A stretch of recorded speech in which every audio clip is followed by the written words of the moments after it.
Hey, aloha guys, this is Scuba Chris. My new whipping slash spin casting outfit will be Okuma. This is the Okuma Rockaway. They have them in 8 to 12 feet. This year they just came out with the smaller 8 and 9 foot sections. So this is made out of 24-ton carbon.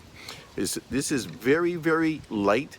It's also very responsive, which means is that you can feel the nibbles very well with the 24-ton carbon, and it's a very fast taper, so you can really whip these rods out there and get your bait or your grubs really far from shore. Okay, this one here is the 10-footer, and as you can see, these have double-footed guides here, and this is more for strength and durability.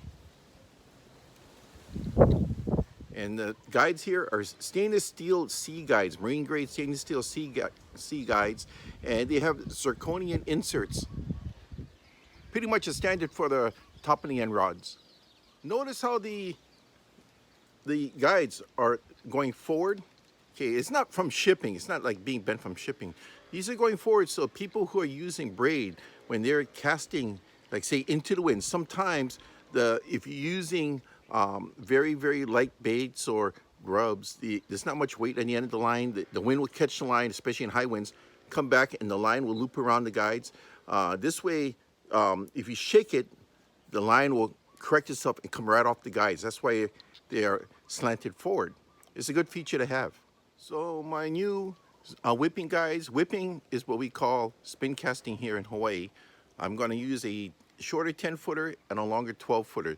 And the reason for this is because a 10-footer, I can get into areas that are a little bit more difficult, like say boulders or areas with trees and with overhangs. And I won't be able to get in with a longer pole because the pole might catch onto the branches or the rocks are in the way. Or when I catch a fish, you know, when you hoist them up to you, the longer rods in a cramped area, it's very hard to bring it in unless if you high stick the rod, and you really don't want to do that. So I'm going to be going with the 10 and the 12. These are going to be my main systems, and I'm going to be using that with the Okuma Azores. This is the 40. This is the smallest one they make. This is a really great reel. I'm going to enjoy using this one. I already had line spooled on, 20-pound braid. So this would be good for the larger, say, Castmasters to hammer bombs to smaller plugs, small baits. This should handle just about anything. It's pretty strong reel. You know, it has a double stack on it for drag. The weight of the Azores 40 with the Okuma Rockaways, you feel pretty good. It feels very balanced. It feels good with this 10-footer as well as the 12-footer.